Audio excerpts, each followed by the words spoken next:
This is the K-State Radio Network, and welcome once again to Agriculture Today. In our cattle market segment for this week, the outlook on the latest cattle on feed report to be released by the USDA. That's out this coming Friday. Also, some interesting observations on grocery store sale trends and how those resonate in the beef market. Joining us once more from his office in Denver is Jim Robb, the director of the Livestock Marketing Information Center. Jim, first to the trades this past week, cash and futures. And on the cash side, the Fed market was, again, relatively steady for yet another week. Steady. We've had a little bit higher prices the last couple of weeks, and some of these Fed cattle got sold at a little bit higher price than a week ago. So that was positive. The box beef cutout slowly worked itself higher during the week, and into the week about $3 a hundredweight above a year ago. Packer margins have been well above a year ago now for 10 consecutive weeks. So, they've had some room to maneuver and pay a little bit more for slaughter cattle, and they've done that. And the feeder cattle market, how did it trend as you read it? Well, the feeder cattle market was a little bit more mixed as we take a broad look, Eric. We're getting some drought impacts in some parts of the U.S. where we had some softness in the feeder cattle market. We noticed that specifically in Oklahoma City. And even the calves a little bit weaker. The calves in many markets are still a little bit stronger as people are hopeful for summer grazing programs. But the dryness in much of the U.S. has dampened a little bit of the enthusiasm, it looks like, overall in the feeder cattle and a little bit in the calf market over the last week or 10 days. The wild card here really at this moment would be what's going to become of grazing resources because of the dry weather. Of course, nobody knows for sure at this particular point in time, but that's going to be influencing these markets for a while, it would seem, Jim. Exactly, Eric. And, traditional turnout time in much of the U.S. is about May 1, and those cattle are, need to be in the pipeline pretty soon. So, this kind of tenuous forage situation, and really, different parts of the U.S. doing different things with most of the very dry conditions in the southern plains and the far northern plains. So, it's a little bit hard to call, but, certainly the forage conditions and will be a driver here, especially of these calf prices over the next 2 months. And the dry conditions may be reflected in the cattle on feed report later this week. More on that in a few moments. Tying this back to boxed beef demand and retail beef demand overall, there is a write-up on the LMIC.info website on solid gains in grocery sales. Talk about this analysis and what prompted it, if you would, Jim. Well, grocery store sales and restaurant sales are really the drivers at the final segment in terms of demand for beef. And so we look at these pretty closely. These sectors do behave a little bit differently. If we look back in time on the restaurant sales, for example, as we came out of the economic recession several years ago, the restaurant sales really led the way. Recently those have moderated. The year-over-year growth has been kind of stable. In the last few months, the strength has been in the grocery store sales. Now, these are aggregate sales, so it's not reflecting their costs of product, et cetera, or their featuring. But we had, a 4% year-over-year gain in sales in January from retail grocery stores and a 3% year-over-year gain in the data that was just released for February. So those are pretty solid numbers. That's a growth rate that when we combine that with the restaurant sales, we end up with, about 3% growth rate in total sales across restaurants and grocery stores. And we kind of back this off to the meat marketplace, and we know there's been a lot of featuring, much more, especially larger ads and much more discounts, as there's a lot of competition in the grocery store segment and trying to get customers. And to have these kind of overall sales continuing to point higher is good news in the broad sense of beef demand. And again, the grocery stores have kind of led the way, where the restaurant segment has been, in the last few months, a relative laggard, although still posting positive numbers. As long as these two trends continue in that favorable direction, this is simply more good news for beef demand. Absolutely, Eric. And, we'll continue to watch these very closely. Again, the overall economic environment is behind these numbers, and that's been very positive in the U.S. over the last several months. On the international trade front for beef, a development in one of our main export destinations, and that would be Japan. The Japanese are going to ratchet back the tariff on imported beef from the U.S. to its previous level after instituting a special tariff here several months ago. Remind us of what happened and what action has been taken now. Well, it's a snapback tariff, so when Japanese imports go up by large percentages from the world, and they applied that to just frozen beef. But that's an important category. We were hopeful, as this came to the fore, that historically Japan has reevaluated their tariff positions on an annual basis. And they've kind of taken a positive step from a U.S. perspective and reevaluated on a quarterly basis. And so on a quarterly basis, as they reevaluated the imports of frozen meat, and again, a lot of our high-value products are chilled meat. This is a positive trend and rather good news for the U.S. beef sector. Now, when we step back and look longer term, we're still at a little bit of a disadvantage to the new trade arrangements that Japanese have made with Australia, New Zealand, Canada, et cetera. But this shows a willingness to work with us, I think, a bit from Japan, and that's good news for the U.S. beef sector. A 38.5% tariff is better than a 50% tariff. It's still a very large tariff, as you point out, Eric, but percentage-wise makes a difference in terms of the price they're paying for these frozen beef items.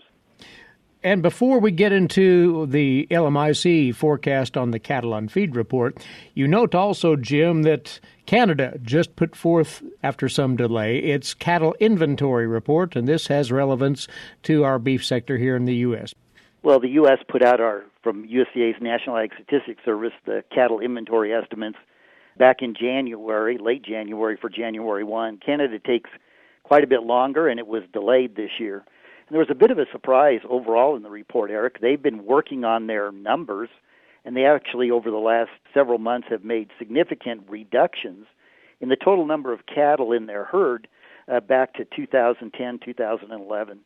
Year over year, when we switched to that basis, we expected the Canadian cattle herd was not growing in 2017. But in fact, they reported a 1.4% total inventory growth. Now, that's both beef-type animals and dairy-type animals.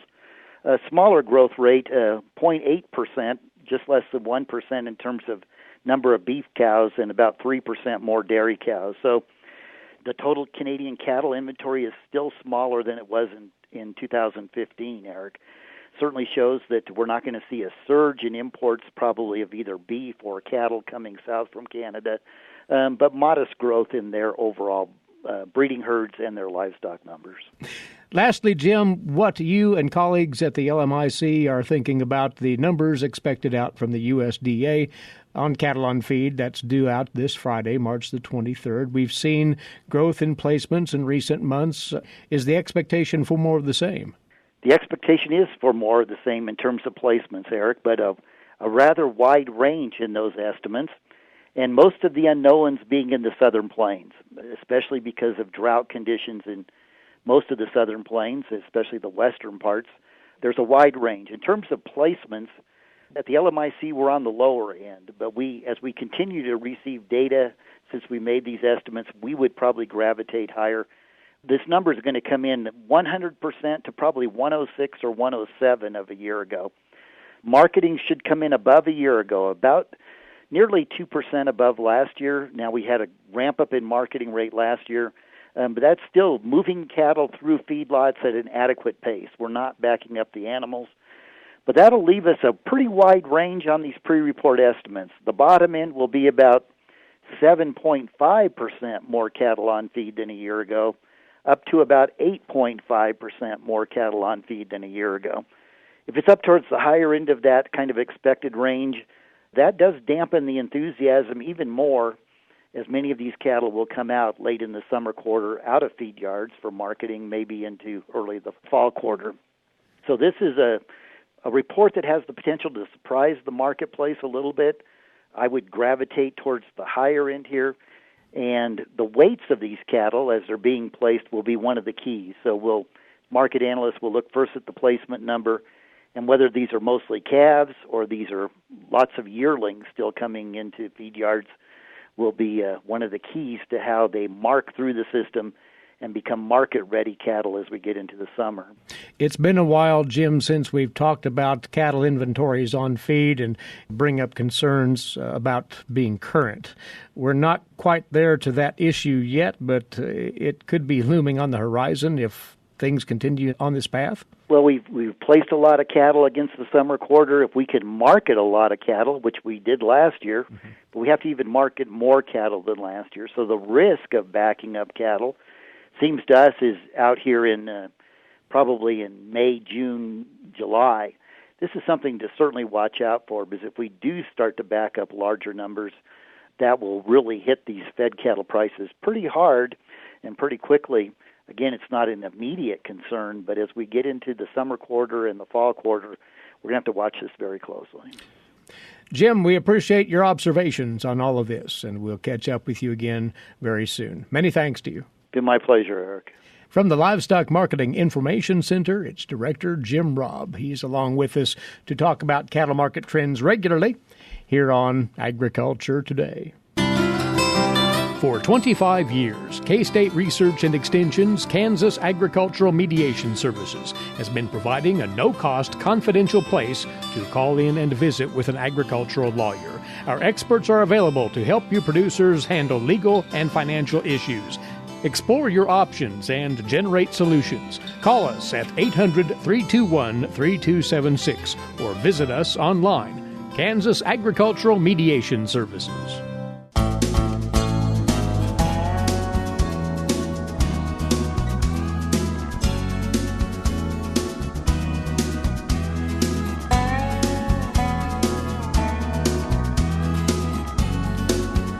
We're back now on this Agriculture Today. Well, there is rainfall in the forecast this week, and we're hoping that that will put a dent in our drought conditions in Kansas, but it's going to take quite a bit of moisture to really make inroads against this dry situation we have in Kansas. And when you cattle producers consider that, you probably need to be putting together some thoughts on managing your pasture lands in the face of drought, and we have some input on that very topic right here. Range and Pasture Management Specialist Walt Fick, K-State Research and Extension, is alongside. And unfortunately, we do have some data from years past and some idea of just what kind of impacts drought will inflict on our grasslands in the state, Walt. Yes, and these particularly with the drought and the wildfires in particular, because many times those go together. This time you get in February and March with wildfires, and that's usually quite a bit ahead of the growing season. And there's certain species that don't handle that well. Some of our short grass species, out west, buffalo grass, blue grama, little blue stem can be harmed quite a bit by the wildfires in particular. And mostly on those sandier soils is where it's the biggest problem. But we end up getting reduced production and so forth. And like I say, the drought and the wildfire situation we have, and they kind of go hand in hand. While we're on that topic, let's go ahead and explore that if we might. There is, by the way, a fine publication that you updated just this past year, Rangeland Management Following Wildfire from K-State Research and Extension. For those who have had wildfire roar through part of their, if not a full pasture, what sorts of things do they need to be thinking about now in managing that burned area? Well, right now, but all you can do is maybe just sit and wait and monitor what's going on, and hopefully we will get some rainfall, because that's still the primary factor that influences how much production will return, will be rainfall as we go into the growing season. In the western half of the state, May, June precipitation is critically important in terms of predicting how much forage production we'll probably have that season. Eastern Kansas, it gets a little more into during the summer months. June, July, even August will have some impact. But those are key things.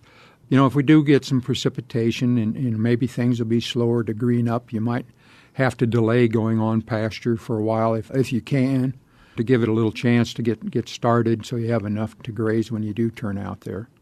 Do you automatically think about reducing stocking rates in these situations? Well, I think some individuals who have developed a drought management plan, for instance, will have some trigger dates, and those can be based on maybe even precipitation received during the wintertime. let's say from last fall up to 1st of April. And, if things are considerably below normal at that point in time, they may definitely consider reducing stocking rates right away. Wildfire or no wildfire. Wildfire or no wildfire, yes. Others will just wait, and, I think it also may depend on, are you running cow-calf or are you running yearlings, stockers? Stockers have the flexibility, you can start taking some of them off right away. You can start normal, and if it looks like they're going to get ahead of the forage production, you can start selling some of those off. Mm-hmm. That's a little more difficult to do with the cow herd, or people are going to be reluctant to do that. Again, here in the eastern part of Kansas, we've got a very resilient system.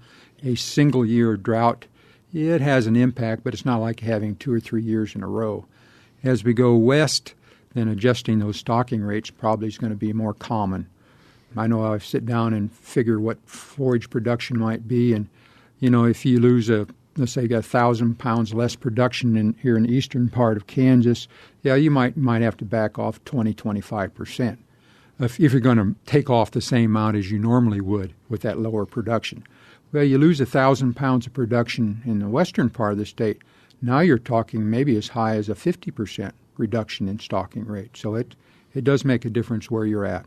You talked about these trigger points at which one would make decisions on, for example, adjusting stocking rates.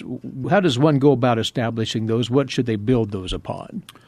Well, maybe somewhat on experience, but I think a lot of times we look at precipitation and when we expect maybe half of our forage production to occur. And across most of Kansas, by the middle of June, that we're about at that 50% forage production on our native range.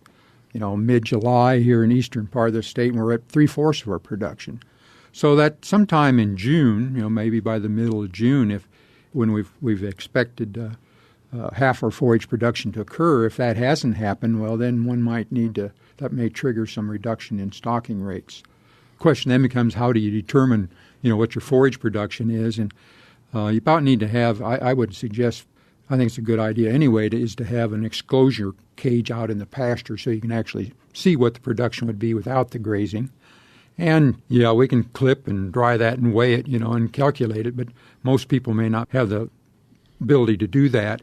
But we also know that if you just go out there and look maybe at the height of the forage, then our native range, it's going to be maybe 200 pounds per inch would be a way to estimate forage production. So again, if you know by middle of June that you should have maybe 2,000 pounds of production, and it's those, that cage only shows 5 inches of plant height, well, you're probably not there. Right. What can happen, again, of course, depends on our composition. In eastern Kansas with our tall grasses, if we get late summer rains, we don't get a lot of forage production from that. Our tall grasses, they'll tend to shoot seed heads, but they don't produce a lot more forage. That production potential's in that first half of the season. Now out west, our short grasses, buffalo grass, blue grama, they can go kind of, I'll say, quiescent during a dry period, and you get late summer rains, they'll green up a little bit. So they'll respond a little bit better to late summer moisture. A lot of this planning and the implementation of the plan will happen later on, but you're saying that producers should be thinking in these terms and putting together contingencies. And one more thing that comes to mind briefly, would this be one of those years, Walt, where we might anticipate weed infestations in our native pastures to be a bit more intense? I think, that kind of goes along with composition shifts that can occur with drought. Many times that's, maybe over a number of years, but even in a single year, you may see the weeds seem like there's more of them out there, and that's because oftentimes they're deeper rooted than our grasses. So they can still be tapping subsoil moistures maybe that the grass plants can't even get to. So they may remain green and appear to be increasing during drought. And associated with that, sometimes we have to be really careful about, some of those could be poisonous plants. And, again, if those poisonous plants are one of the few things that maybe is green and growing out there, and you have animals, they might start consuming those where normally they may not bother with them. So that's another concern. Another thing to watch for. Back briefly, if we might, to those circumstances where wildfire has taken out part or all of a pasture. Again, there's this fine publication that K-State makes available, walking one through the things to consider here. But stocking rates would be one thing. Do you want to avoid, at all costs, grazing that burned area? Because cattle will prefer that by and large. If it burns a portion of the pasture, normally, we've typically thought of maybe, let's say it burned half. Well, one could put a hot wire and separate the burned area from the unburned. That'd be one approach, and then maybe adjust stocking rates on the amount that's out there. Eastern Kansas, though, we've got a number of people doing what we call patch burn grazing, where the cattle will be attracted to those burned areas, but the next year, maybe burn a different patch then, and then they'll move to that area. So you can kind of rotate grazing there without a fence. So it kind of depends on, again, where you're at in the state and the proportion of the pasture that burns. And the water sources available. The water source, a lot of factors. Big issue. And that's another one of those impacts of drought is, right now in eastern Kansas in particular, where we rely a lot on surface water. Ponds are getting low.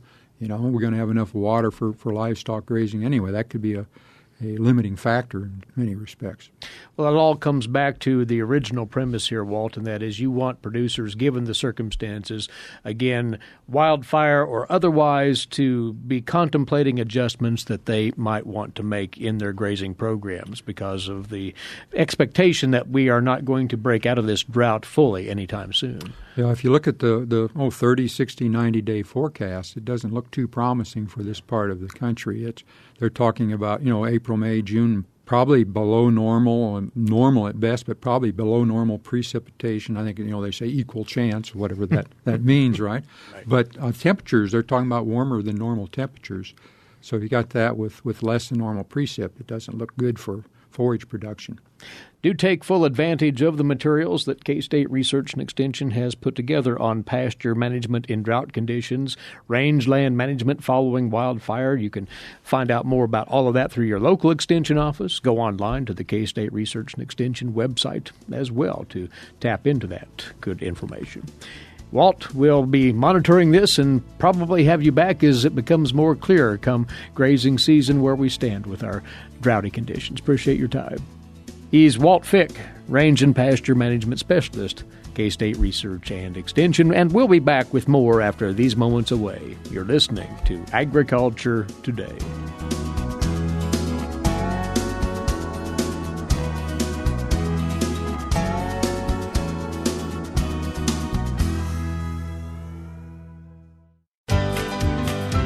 Did you eat today?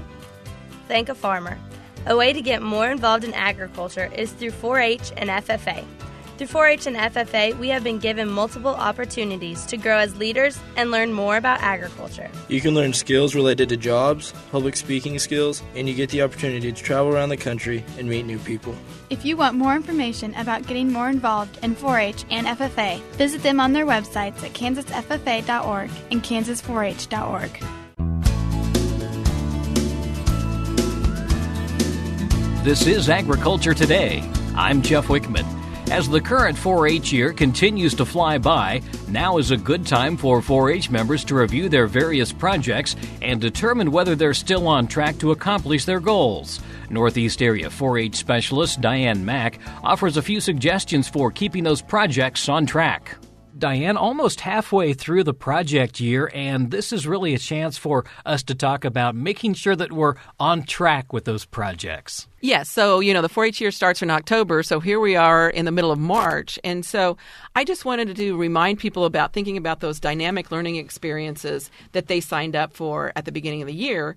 And some of that takes planning to think, what is it I want to do throughout the year to make that the best project experience that I can have? Tell me a little bit about how the projects work. I know that they have just a number of different areas that they can focus on and a bunch of projects within those areas. Right. So I think most people think of that accumulating experience as the fair, but there's learning opportunities all along, starts with October. So It does take planful to maybe you were a part of the 4-H club experience by giving a talk or demonstration at that or perhaps at your club.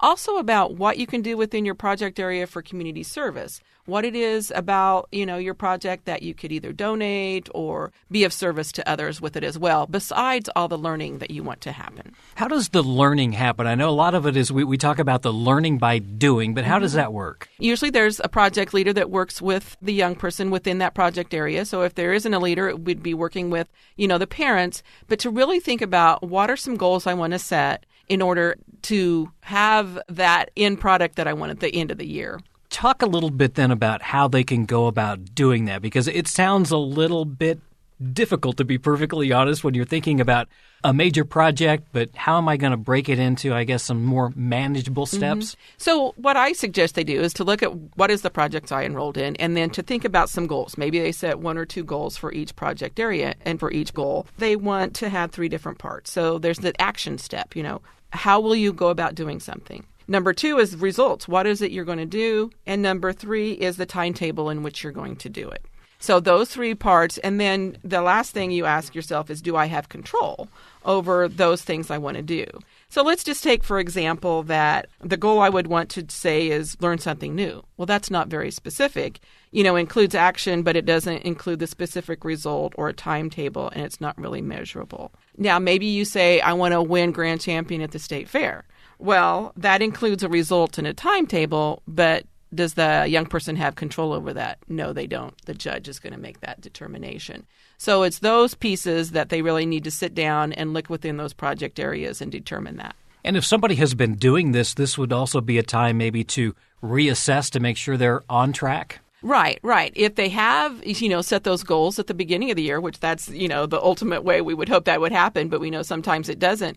But to really review and say, okay, what is it I said I wanted to do then, and where am I at with that whole process? Did I give a presentation? Most of those 4-H club days happened, within February, March timeframe. Did I get that accomplished? If not, maybe it's that opportunity to share at least with my club or some other civic organization that I could share what I've learned within that project area. So that's what I mean by kind of reviewing where I was and then where I want to go. If you do that review and you find out that maybe you've taken a different path, is it okay then to maybe move more in that direction? Yes, it is, because many times we think, well, I really kind of wanted to learn this area, but as we got into it or we heard something else that sparked our interest, it did take us off that path. And now it's time to reassess, and then who is it I could talk to or learn from to help me grow in that experience. There's a little mentoring that can go on here. They can learn from others. Yes. So let's say that project leader, maybe there isn't that person. They could find someone within their community that has that expertise. Many adults are willing to share their knowledge because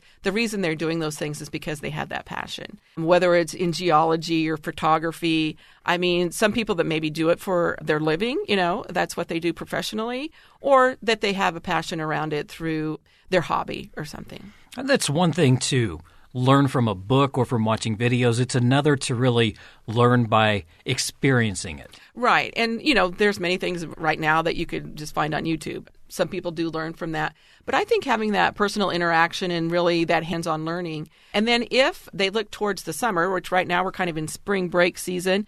And so I know that many counties are having 4-H experiences, Fiber Arts Day, or, some STEM programming that's going on. But that does take time to say, oh, I have to be aware of those and read the local newsletter to see what's available.